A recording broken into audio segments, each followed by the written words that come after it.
Hello, my dear champions. Welcome back to my channel, Teaching Expert. Today, I'm back with another interesting chapter of Any Guesses of Subject Science, and the chapter name is Some Natural Phenomena. तो ये chapter बहुत ही interesting होने वाला है, तो and तक बने रहिएगा और हम इसको स्टार्ट करेंगे अभी, ठीक। तो सम नेचुरल फिनोमेना साइंस का है, तो लेट्स गेट स्टार्टेड। उससे पहले ये बता दो कि पढ़ाई कैसी चल रही है, और जो मैथ्स का वीडियो है, ठीक है, वो इसके बाद आएगा, और उसके बाद एसएसटी का, उसके बाद रीजनिंग का। ऑर्डर डिफ़र हो सकता है, लेकिन आपको सारे सब्जेक्ट के वीडियोस मिल जाएंगे, ठीक है। एक एक करके, मतलब टर्न बाय टर्न आके मिल जाएंगे। तो चैप्टर शुरू करते हैं। Lightning a natural phenomenon. तो बहुत सारे नेचुरल फिनोमेनन होते हैं, लेकिन इस चैप्टर में हम केवल 2 नेचुरल फिनोमेना के बारे में पढ़ेंगे, जो कि हैं लाइटनिंग और सुनामी, ठीक। फ्लड्स भी होता है, ड्रॉट भी होता है, अर्थक्वेक भी होता है। होते हैं कि नहीं होते हैं? अर्थक्वेक में क्या होता है? जब ज़मीन क्या होती, फट जाती है due to volcanic, due to tectonic plates movement, तब अर्थक्वेक होता है। खैर, है ना, तो वो अभी नहीं है। हम लाइटनिंग और सुनामी पढ़ेंगे, तभी मैंने आपको अर्थक्वेक का बता दिया थोड़ा, ठीक। तो फिनोमिनन सिंगुलर वर्ड है, वही फिनोमिना प्लूरल वर्ड है। नाउन जब पढ़ा रहे थे सिंगुलर प्लूरल, सम लैटिन वर्ड्स के सिंगुलर प्लूरल बताए थे, उसमें ये भी बताया था। अगर याद हो तो, नहीं याद हो फिर तो याद कर लो। खैर, अब पक्का स्टार्ट करेंगे, बिल्कुल। During heavy rains and thunderstorms, we sometimes notice brief spark in the sky. These sparks are called lightning. देखो, अभी बारिश का मौसम चल रहा है, तो जहाँ कहीं बहुत भारी बरसात होती है, बहुत हैवी रेन होती है, ठीक है। जहाँ कहीं, मतलब जब कभी हैवी रेन होती है, बहुत तेज बारिश हो रही है, और थंडरस्टॉर्म यानी कि तूफान आ रहा है, ठीक, मतलब थंडरस्टॉर्म, समझ रहे हैं ना। We sometime notice brief spark in the sky, और बिजली कड़क रही होती है, तो हम क्या करते हैं, ब्रीफ स्पार्क देखते हैं, छोटा सा स्पार्क देखते हैं, ब्रीफ स्पार्क देखते हैं स्काई में। इन्हीं स्पार्क्स को क्या कहते हैं, लाइटनिंग कहते हैं। जब बिजली कड़कती है तो वो जो हमें दिखते हैं, उन्हें तो लाइटनिंग कहते हैं, ठीक है। तो जो लाइटनिंग होती है, तभी तो हमें आवाज़ आती है, ठीक है। Thunderstorm. Lightning is caused by accumulation of electric charges in the rain clouds. देखो भाई, इलेक्ट्रिक चार्ज हर जगह। इलेक्ट्रिक चार्ज होता क्या है, सबसे पहले ये जान लो। तो हमने इलेक्ट्रिक चार्ज बताया तो था पिछले चैप्टर में, याद आ गया। कौन सा चैप्टर पढ़ा था हमने? पिछला वाला, याद है कि नहीं, सॉरी, पिछला वाला तो स्टार्स वाला पढ़ा था। उससे पिछले वाले में हमने बताया था कि नहीं बताया था कि व्हाट इज़ इलेक्ट्रिक चार्ज। इसी बात पे आप सभी लोग कमेंट में बताओगे ऑनेस्टी के साथ कि इलेक्ट्रिक चार्ज क्या होता है, बिना देखे, ठीक है। और ये बताओगे टाइप्स ऑफ चार्ज, ठीक। हाँ, तो जो एक्यूमुलेशन हो जाता है, और क्योंकि देखो इलेक्ट्रिक चार्ज हर जगह होता है, हर जगह होता ही क्यों होता है? क्योंकि everything in the world is made up of atom. The smallest and the structural and functional unit of everything is atom. Atom के 3 सब यूनिट्स होते हैं, प्रोटॉन, न्यूट्रॉन एंड इलेक्ट्रॉन। तो जो इलेक्ट्रॉन होता है या फिर प्रोटॉन होता है, वो इलेक्ट्रिक चार्ज जनरेट करता है। प्रोटॉन हमारा पॉजिटिव चार्ज जनरेट करता है, वहीं हमारा इलेक्ट्रॉन नेगेटिव चार्ज जनरेट करता है, ठीक है। तो इलेक्ट्रिक चार्ज तो होंगे ही होंगे हर ऑब्जेक्ट में, हर बॉडी में, है ना। तो जो लाइटनिंग होती है, जब इलेक्ट्रिक चार्ज एक्यूमुलेट हो जाते हैं, तब लाइटनिंग होती है रेन क्लाउड्स में। जब इलेक्ट्रिक चार्ज एक्यूमुलेट हो जाते हैं, एक्यूमुलेट मतलब इकट्ठे हो जाते हैं तब हमारी लाइटनिंग होती है। To protect from lightning flashes lightning conductor is use. और लाइटनिंग फ्लैशेस से प्रोटेक्ट करने, फॉर एग्जांपल हमने सुना है कि बिजली गिर गई है ना, तो उससे प्रोटेक्ट, उसके बचने के लिए लाइटनिंग कंडक्टर का यूज़ करा जाता है। Lightning safety is outside the house. For example बिजली कड़क रही है, लाइटनिंग हो रही है, तो अगर हम घर के बाहर हैं तो हम क्या करना चाहिए हमें? ड्यूरिंग थंडरिंग एंड लाइटनिंग, देखो लाइटनिंग क्या होता है, वो जो स्पार्क हमें दिखता है, ठीक। थंडरिंग क्या होता है, जो हमें आवाज़ आती है। तो लाइटनिंग मतलब जो बिजली दिखती है। अगर हम घर के बाहर है तो हमें क्या करना चाहिए? During thundering and lightning scooters और नॉट सेफ, स्कूटर सेफ़ नहीं होते हैं। क्यों नहीं सेफ़ होते हैं? क्योंकि वो बेसिकली कुछ पार्ट उनका मेटल से बना होता है कि नहीं बना होता है? द मेटल नहीं, मतलब दे वो क्या करते हैं, हाँ, अट्रैक्ट द इलेक्ट्रिक चार्ज, ठीक, क्योंकि उसमें शायद मेटल होता है तो अट्रैक्ट करता है, ठीक। Metals are good conductor of electricity. तो हमें ऐसे लाइटिंग के वक्त ऐसे व्हीकल छोड़ देने चाहिए और शेल्टर लेनी चाहिए। During thunderstorms we should avoid carry an umbrella over our head. और हमें थंडर स्टॉर्म्स के वक्त एम्ब्रेला नहीं रखना चाहिए। अब एम्ब्रेला क्यों नहीं रखना चाहिए? क्योंकि जो टॉप एंड होता है अम्ब्रेला का वो मेटल रॉड से बना होता है और मेटल लाइटनिंग को अट्रैक्ट करेगा और हमें हार्म कर देगा। और अगर हम फॉरेस्ट पे हों तो क्या पता पिकनिक मनाने गए और अल्लाह बारिश हो गई, बारिश के साथ लाइटनिंग भी हो रही है, अब क्या करेंगे? तो हमें शेल्टर लेनी चाहिए शॉर्टर ट्रीज़ के अंदर। टॉलर ट्रीज़ के अंदर शेल्टर मत लेना, क्योंकि उनके अंदर ज़्यादा चांसेस होंगे कि वो लाइटनिंग को अट्रैक्ट करें, ठीक है। लेकिन अगर तुम शॉर्टर ट्रीज़ के अंदर शेल्टर लोगे ना एज अ शॉर्ट ट्री, तो उनके कम चांसेस हैं, है ना। तो ये ज्ञान कभी जब काम आए ना तो बताना था कि पता चले लोगों को कि तुम पढ़ते हो, ठीक, तुम पढ़ती हो, ठीक। If in case no shelter is available and we are in an open field then kindly stay away from poles and other metal objects and do not lie on the ground.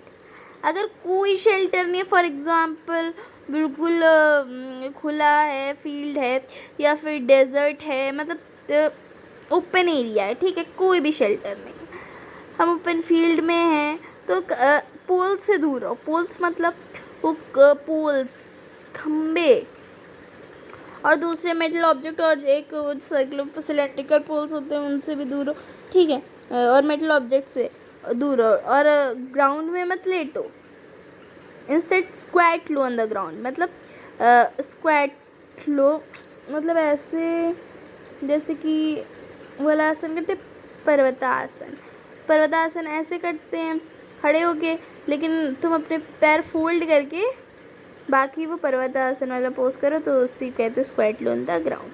Place hands on the knees with head, जो hands है अपने वो नीज में, घुटनों पे हाथ रखो अपने, फिर हेड जो होगा वो तुम्हारे हैंड्स के बिटवीन होगा। इस पोजीशन से हमें स्मॉलेस्ट टारगेट बन जाएंगे। हमारा कम सरफेस एरिया होगा तो हम स्मॉलेस्ट टारगेट बन जाएंगे स्ट्रक होने के लिए, मतलब हमारे उतने ज़्यादा चांसेस नहीं होंगे स्ट्रक होने के लिए। Lightning safety is inside the house, और अगर तुम घर के अंदर हो तो लाइटनिंग हो रही तो तुम क्या करो? Any contact with telephone cords, electrical wires and metal pipes should be avoided during a thunderstorm. कोई भी टेलीफोन कॉर्ड्स के द्वारा कनेक्शन, इलेक्ट्रिकल वायर्स का कनेक्शन, मेटल पाइप्स का कनेक्शन अवॉइड होना चाहिए ड्यूरिंग अ थंडर स्टॉर्म और lightning. Lightning मतलब भी बिजली कड़कना होता है और अपना थंडर स्टॉर्म मतलब भी बिजली कड़कना ही होता है, ठीक है। Mobile phones and cordless phone should be use. Mobile phones और कॉर्डलेस फ़ोन का यूज़ करना चाहिए जिनका किस वायर से कनेक्शन हो। वायर से कनेक्शन क्यों ना हो? क्योंकि वायर जो है वो तुम्हारे घर ही में तो है नहीं, बाहर भी गया हुआ है, तो जो लाइटनिंग बाहर हो रही है हो सकता हो वो आ जाए, ठीक है। Bathing should be avoided during thunder storm, क्योंकि water is also distilled water is not a conductor of electricity but other water is a conductor of electricity. आप डिस्टिल्ड वाटर नहाने के लिए तो यूज़ करोगे नहीं, टैप वाटर यूज़ करोगे, and tap water is a good conductor of electricity in order to avoid contact with running water. Even the electrical appliances like computers, TVs, etc. should be unplugged. ठीक है, even जो electrical appliances हैं various, for example computer है, TV है, इन सबको unplug कर देना चाहिए, प्लग हटा देना चाहिए इन सब का. Electrical lights can remain on, लेकिन जो इलेक्ट्रिकल लाइट्स है जिनका कोई कहीं से कनेक्शन नहीं है उनको हम चलने दें. They do not cause any harm, ये कोई हार्म नहीं कॉज करती. हम बात करेंगे लाइटनिंग कंडक्टर की, जिससे हम लाइटनिंग से बच सकते हैं. Device which is use to protect, आपने देखो इतनी इतनी बड़ी बड़ी बिल्डिंग्स बनती हैं, है ना, मल्टीनेशनल बिल्डिंग्स, है ना, मल्टीनेशनल बिल्डिंग्स, है ना, तो इतनी बड़ी बड़ी होती है. अब तो आप कहेंगे कि जो जब हम छोटे ट्रीज़ के अंदर खड़े हो नीचे ताकि हमें ख़तरा ना हो, तो जो इतनी बड़ी बड़ी बिल्डिंग्स बनती हैं तो उसमें सबसे ज़्यादा ख़तरा होता होगा, फिर इतने सारे लोगों की जान जाएगी. नहीं, तो वो लोग क्या करते हैं, लाइटिंग कंडक्टर का यूज़ करते हैं. इवन अब तो कई कई घरों में भी लाइटिंग कंडक्टर का यूज़ होता है, जो बड़े बड़े होते हैं या फिर मतलब करते हैं. ठीक है, एक डिवाइस होती है जो कि बिल्डिंग्स को प्रोटेक्ट करती है from the effects of lightning. Lightning के इफेक्ट से ये क्या करती है, बिल्डिंग्स को प्रोटेक्ट करती है. कौन, लाइटनिंग कंडक्टर. अरे जो मेटल की थिक स्ट्रिप से बनी होती है, जो टॉप एंड होता है लाइटनिंग कंडक्टर का, वो जो पॉइंटेड होता है और बिल्डिंग के हाईएस्ट पॉइंट पे के ऊपर लगा रहता है. ठीक है, अच्छा अर्थक्वेक्स भी है, सॉरी earthquakes भी. As we have read in previous classes about cyclones and thunderstorms. अच्छा बताओ, what are cyclones? Everyone will give the answer in the comment section. ठीक, तो हमने प्रीवियस क्लासेस में पढ़ा साइक्लोन्स के बारे में, थंडरस्टॉर्म्स के बारे में. These natural phenomena can cause a destruction at large scale to human life and property. ये जो नेचुरल फिनोमेना होता है इससे बहुत ज़्यादा डिस्ट्रक्शन होता है कि नहीं होता भाई. अगर मान लो लाइटनिंग हो गई तो डिस्ट्रक्शन, वो थंडरस्टॉर्म एक बात है. ठीक, साइक्लोन्स हो गया तो डिस्ट्रक्शन, फ्लड आ गए भी, फ्लड से ज़्यादा अभी जो उत्तरकाशी में बादल फट गए, है ना, जिससे क्या हुआ, इतने सारे लोगों की जान गई, है ना, इतने सारे गांव डिस्प्लेस हो गए, लोगों की प्रॉपर्टी, मतलब लोगों की जो सामान था, घर था, सब बिखर गए, इतना सब, है ना. तो ये क्या है, नेचुरल डिज़ास्टर है. ये क्यों हो रहा है, क्योंकि हम जहाँ पे नेचुरल चीज़ें होनी चाहिए वहाँ पे हम लोग घर बनाते चले जा रहे हैं. इतने सारे मतलब घर, कहीं होटल्स, कहीं बिल्डिंग्स. क्या करें, पॉपुलेशन भी तो बढ़ रही है, लेकिन हम लोग बहुत बिल्डिंग्स बना रहे हैं. खैर, नेचुरल डिज़ास्टर हो गया तो इसे प्रिवेंट करेंगे. ठीक है, बिल्डिंग्स बनाएंगे लेकिन एक सही प्लानिंग से बनाएंगे तो कुछ नहीं होगा. ठीक, खैर इस 2025 में बहुत सारे इंसिडेंट हो गए हैं, बहुत सारे सैड इंसिडेंट्स हो गए. फॉर एग्जांपल पहलगाम अटैक भी हुआ है, और उत्तरकाशी में बादल भी फटे हैं, अहमदाबाद प्लेन क्रैश भी हुआ है, और भी बहुत सारी चीज़ें हुई हैं.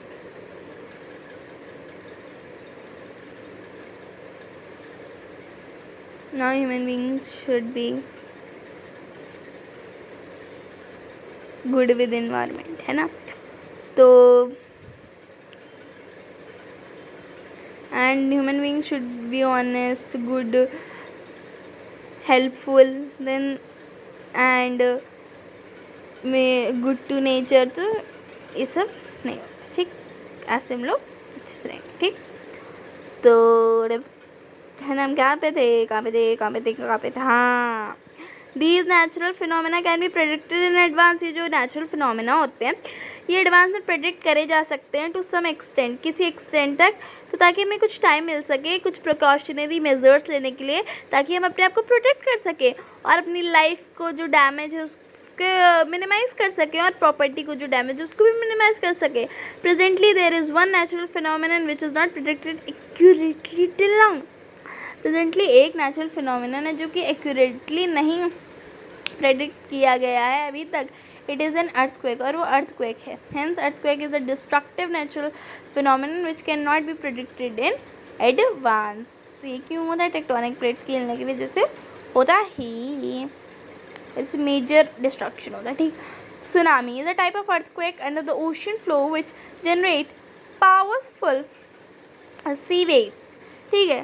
तो सुनामी जो है वो एक ऐसी टाइप ऑफ अर्थक्वेक है जो कि ओशन फ्लोर के अंदर होती है, जो कि पावरफुल सी वेव्स जनरेट करती है। और ये जो वेव्स हैं ये ओशन के क्रॉस ट्रैवल करती है at the speed of about 1000 kilometre per hour and can be 30 metre और more. High wave length 30 metre और इनकी speed 1000 kilometre per hour. Tsunami occurs in a frequent manner in the Pacific Ocean। याद रखेंगे कि frequent manner में tsunami कहाँ पे होती है? तो Pacific Ocean में होती है। As earthquakes are caused by the movement of plates, जो कि earthquakes होते हैं टेक्टोनिक प्लेट के मूवमेंट से होते हैं। तो जो बाउंड्रीज होती हैं प्लेट की वो वीक जोन्स होती हैं, यहाँ पे earthquake ज़्यादा लाइकली होते हैं कि earthquake होते ही होते हैं। ऑन रिचर स्केल, और रिचर स्केल पे earthquake से के एक्सटेंट को नापा जाता है। तो रिचर स्केल क्या होता है? जो intensity of an earthquake is usually measure, उस पर अर्थक्वेक की इंटेंसिटी को मेजर करा जा सकता है। On this scale a series of numbers from 1 to 12 are written which are use to express the power of earthquake. और जो इस स्केल में क्या होता है 1 to 12 नंबर्स लिखे रहते हैं जो कि पावर ऑफ अर्थक्वेक्स बताते हैं। The seismic waves are those waves which are produce by tremors on the earth surface. अब सीज्मिक वेव्स क्या होती हैं? वो वेव्स होती हैं जो कि अर्थ सरफेस पर ट्रैमर्स के द्वारा प्रोड्यूस होती हैं, ये अर्थक्वेक के दौरान प्रोड्यूस होती हैं, ठीक है। और ये वेव्स एक इंस्ट्रूमेंट के द्वारा रिकॉर्ड करी जाती हैं। तो ये सीज्मोग्राफ और सीज्मिक वेव्स को पढ़कर साइंटिस्ट कंप्लीट मैप अर्थक्वेक का बना सकते हैं और उसकी पावर्स भी कैलकुलेट कर सकते हैं टू कॉज डिस्ट्रक्शन। तो सुनामी की वेवलेंथ, सुनामी की वो स्पीड और उसकी वेव्स की, और रिच स्केल क्या होती है ना, वो क्या करती है, सीस्मिक वेव्स क्या होती हैं, और अर्थक्वेक क्या है, लाइटनिंग कंडक्टर क्या है, safeties and precautions that we take while lightning, ये सब याद रखेंगे। तो प्रैक्टिस एक्सरसाइज पे आते हैं। Lightning conductor protects the building, building को बचाता है। Lightning occurs due to electric discharge,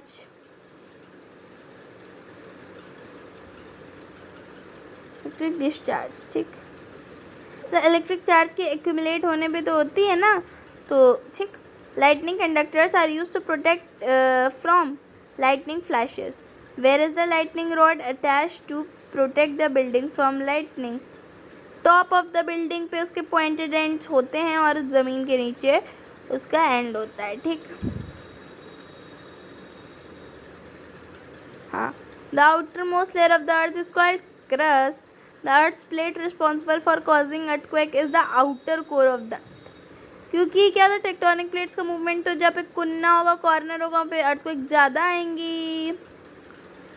लेकिन अर्थ प्लेट जो कि रिस्पॉन्सिबल होती है वो आउटर कोर, ठीक है। द मूवमेंट ऑफ द अर्थ, पूरा अर्थक्वेक आउटर कोर में ही आता है, ठीक है। The movement of earth plates causes earthquake. Tsunami means earthquake under sea. Richter scale is related to earthquake. Consider the list of terms given below: tsunami, landslide, floods, lightning, earthquake can cause.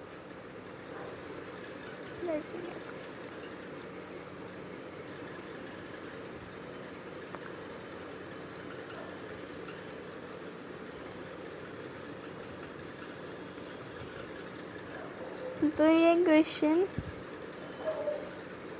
Tsunami, land,